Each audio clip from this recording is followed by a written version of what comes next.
Coding की शुरुआत web institute के साथ। सब्सक्राइब करें वेब इंस्टीट्यूट यूट्यूब चैनल को। हेलो स्टूडेंट्स, मैं अभी आपको HTML और CSS की सहायता से ऐसा टेक्निक सिखाने वाला हूं जिससे आपके वेबसाइट का लोडिंग टाइम काफ़ी हद तक इम्प्रूव हो जाएगा। वैसे वेबसाइट के लोडिंग टाइम का मतलब होता है वेबसाइट खुलने का स्पीड। अगर आपके वेबसाइट में बहुत सारे फ़ोटोज़ अवेलेबल है तो इसका मतलब डेफिनेटली 100% चांस है कि वेबसाइट का लोडिंग टाइम थोड़ा बहुत स्लो होगा ही। उसको इम्प्रूव किया जा सकता है अगर आपको पता हो कि इमेज कैसे उपयोग करना है आपके वेबसाइट के अंदर। जनरली तो IMG के SRC में आप सेट कर दो, 10 फ़ोटो यूज़ करना है तो 10 बार आप IMG शुरू करो और 10 IMG टैग में अलग अलग फ़ोटो का नाम आप पास कर दो। लेकिन ये बड़ा ही ऑर्डिनरी टेक्निक है और इस टेक्निक से अगर आप अपने वेबसाइट में फ़ोटो का इस्तेमाल करोगे तो वेबसाइट का लोडिंग टाइम स्लो होगा ही। मेरे पास 2 पेज है, देखिए ज़रा। एक पेज है main.html के नाम से और एक पेज है index.html के नाम से। 4 फ़ोटो इसमें भी है, वही 4 फ़ोटो इसमें भी है। अब मैं index.html पर राइट क्लिक करता हूँ ऐसे और इंस्पेक्ट में जाता हूँ। नेटवर्क टैब आपको दिखा, एक बार Ctrl+R प्रेस कीजिए। जब आप Ctrl+R प्रेस करोगे तो यहाँ पे जितना लिस्ट आपको दिखेगा आप समझो कि उतना बार सर्वर से रिक्वेस्ट किया गया। कितना लिस्ट है? 2, मतलब सर्वर से सिर्फ 2 ही बार रिक्वेस्ट किया गया। याद रखिए, जितना ज़्यादा रिक्वेस्ट का लिस्ट होगा यहाँ पे उतना टाइम लगेगा आपके वेबसाइट को खुलने में। तो सही से समझिए, 4 फ़ोटो है index.html में, रिक्वेस्ट कितना बार हुआ? सिर्फ 2 बार। अब देखिए ये है main.html, मैं इसमें इंस्पेक्ट करता हूँ और नेटवर्क टैब में जाकर Ctrl+R प्रेस करता हूँ। यहाँ भी 4 फ़ोटो है लेकिन रिक्वेस्ट कितना बार हुआ? 5 बार। तो यहाँ 5 बार रिक्वेस्ट हुआ सेम रिजल्ट के लिए और यहाँ 2 बार रिक्वेस्ट हुआ सेम रिजल्ट के लिए। कौन फास्ट खुलेगा? जिसमें रिक्वेस्ट की संख्या बहुत कम होंगी। ये कैसे हुआ? सीखना तो होगा। सिर्फ HTML और CSS की सहायता से ये चीज़ मैं आपको सिखाऊंगा। बहुत पावरफुल टेक्निक है और बड़ा ही इंटरेस्टिंग है। वीडियो पूरा देखना होगा तभी आप सीख पाओगे। वैसे अब तक आपने चैनल सब्सक्राइब नहीं किया तो सब्सक्राइब करके बेल आइकन को हिट कीजिए। वैसे इस वीडियो को जरूर देखिए, how to improve HTML and CSS। Special videos for developers के नाम से प्लेलिस्ट होगा हमारे चैनल के अंदर, उसी में ये वीडियो आपको दिख जाएगा। समझिए कि कोडिंग कैसे करनी है आपको। देखिए एक फोल्डर के अंदर 4 अलग अलग फ़ोटो है। पहले मैं ऑर्डिनरी रूप से सेट करके दिखाता हूँ कि आप कैसे सेट करोगे। अगर इमेज के लिए कम से कम HTTP रिक्वेस्ट आपको करना है सर्वर से तो फ़ोटो हमेशा बैकग्राउंड में सेट कीजिए। तो पहला तरीका क्या होगा बैकग्राउंड में फ़ोटो सेट करने का? जैसे यहाँ पे 4 डिव एलिमेंट है तो चारों का ज़रूरत के अनुसार आप विड्थ सेट करोगे। तो मैं फ़ोटो के अनुसार विड्थ और हाइट सेट करने वाला हूँ। तो ऐसा करने से चारों डिव में ये विड्थ और हाइट सेट हो जाएगा। चारों में फ़ोटो सेट करना है तो जनरली आप कैसे करते हो? बैकग्राउंड हाइफन इमेज प्रॉपर्टी का आप इस्तेमाल करते हो ऐसे, और फिर आप URL का वैल्यू ऐसे सेट करते हो a.jpg, जो भी आपके फ़ोटो का नेम होगा वो। तो देखिए 1 2 3 4 सभी के ID वैल्यू को सेलेक्ट करके मैंने चारों में अलग अलग फ़ोटो सेट कर दिया, a.jpg, b.jpg, c.jpg और d.jpg। तो चारों में ये फ़ोटो सेट होगा, दिखा इस तरह का। लेकिन इस टेक्निक से क्या होगा, अगर आप नेटवर्क टैब में जाकर Ctrl+R प्रेस करोगे तो आपको पता चलेगा कि एक तो HTML फाइल का रिक्वेस्ट हुआ जो आपके सामने खुला हुआ है उसका, और दूसरा इसके अंदर जितना भी फ़ोटो आपने यूज़ किया उसका अलग अलग HTTP रिक्वेस्ट हुआ। अगर आप ग्रामेटिकली पूरे बुक्स को पढ़ जाओ, ट्रांसलेशंस बना लो, तो क्या इंग्लिश बोलना पॉसिबल है? अनगिनत लोग आपको ऐसे मिल जाएंगे जिनको हर प्रकार के ट्रांसलेशन अच्छी तरह से आती है, ग्रामर का अच्छी तरह से नॉलेज है, लेकिन वो इंग्लिश नहीं बोल पाते। क्यों? क्योंकि सिर्फ अलग अलग चैप्टर्स पढ़ने से आप वो रिजल्ट नहीं गेन कर सकते हो जो आपको चाहिए। चैप्टर्स पढ़ने के साथ साथ आप में इतनी सोचने की क्षमता होनी चाहिए कि पढ़ा हुआ चैप्टर्स का इस्तेमाल कहाँ और कैसे करना है, तब जाकर वो रिजल्ट हमें मिलता है जो हम चाहते हैं। कोडिंग में भी वही होता है। अगर आप बहुत सारी लैंग्वेज अलग अलग पढ़ते हो लेकिन मिक्स करके सोचने नहीं आता है कि मिलाकर प्रोजेक्ट बनेगा कैसे, प्रोजेक्ट में कौन सा टेक्निक कहाँ इस्तेमाल होगा, तो कोडिंग सीखने से कोई भी फ़ायदा नहीं है। इसी वजह से हर वीडियो में आपको वेब इंस्टीट्यूशन की सॉफ्टवेयर इंजीनियरिंग क्लासेज रेकमेंड की जाती है। इतना प्रोजेक्ट है इस कोर्स में, इतना प्रोजेक्ट है, आप परेशान हो जाएंगे पढ़ के। वीडियो की क्वांटिटी इतना है, आप फ्रस्ट्रेट हो जाएंगे कि पढ़े या ना पढ़े। इतना ज़्यादा वीडियोज है इस कोर्स के अंदर। कोई लॉजिकल क्वेश्चन नहीं, कहीं कोई मैथमेटिकल क्वेश्चन नहीं, सिर्फ प्रोजेक्ट ही प्रोजेक्ट।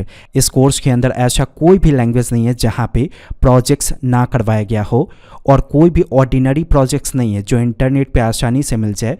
वैसा कोई भी प्रोजेक्ट इस कोर्स के अंदर नहीं करवाया गया है। विश्वास ना हो तो हमारे प्रीमियम स्टूडेंट से कमेंट सेक्शन में पूछिए। इसलिए एक बार विजिट कीजिए वैप इंस्टीट्यूट की वेबसाइट पे। स्टूडेंट है आप, इजीली मंथली इंस्टॉलमेंट में इस कोर्स को कर पाएंगे। बेहतर जानकारी के लिए हमारे सेल्स टीम को कॉल करें। सबसे पहले हम जितना भी फ़ोटो होगा सबको एक साथ ज्वाइंट करेंगे फ़ोटोशॉप की सहायता से। तो ज्वाइंट करने के बाद भी आपको CSS में कोड करना होगा, तभी जाके वो सही से टास्क परफॉर्म करेगा।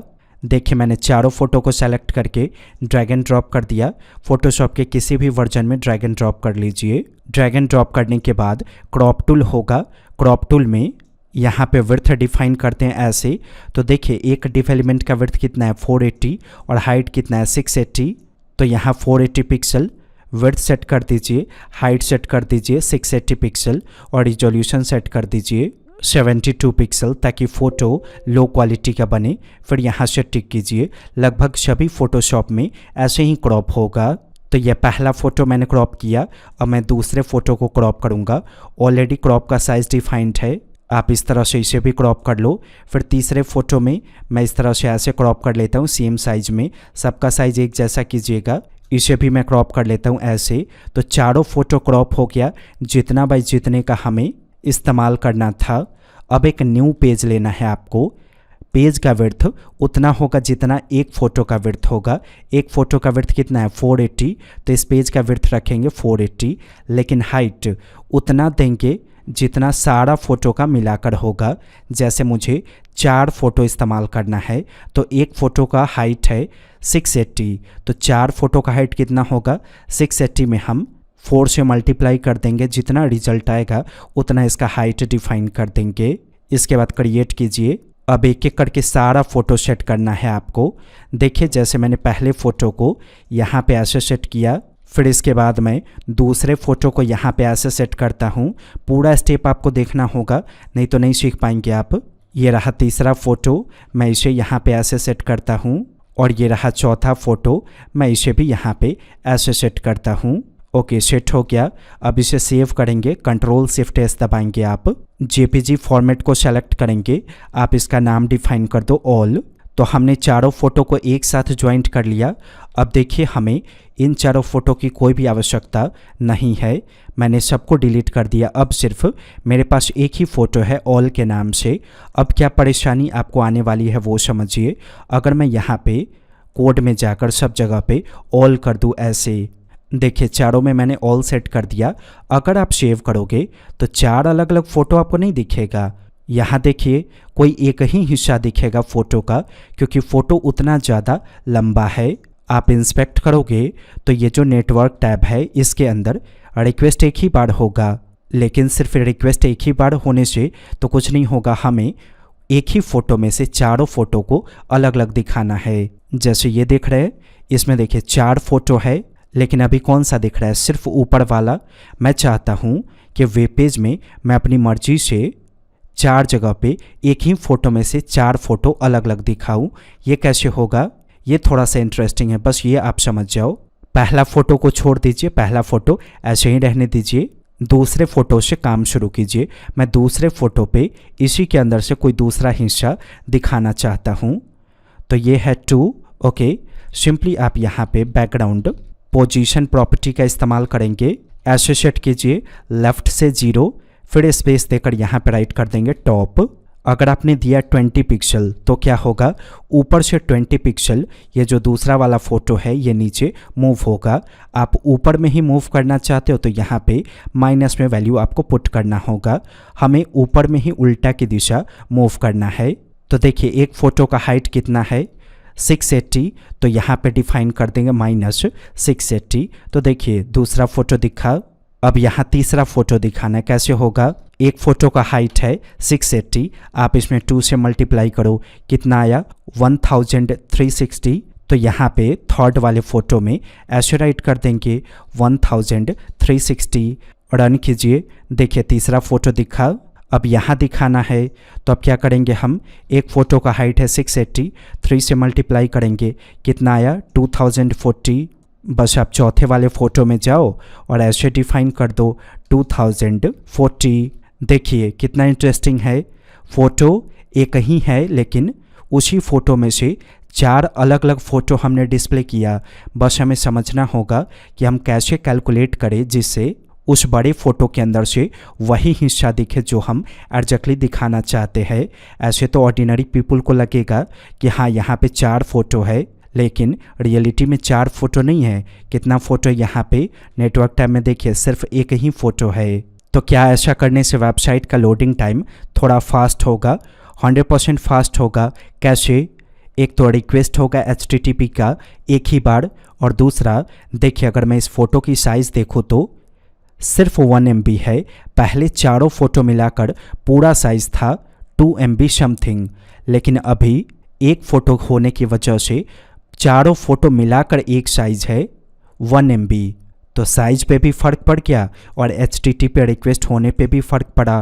वेब इंस्टीट्यूट की वीडियो को देखने के लिए और webinstitute.com पर विज़िट करने के लिए आपका धन्यवाद।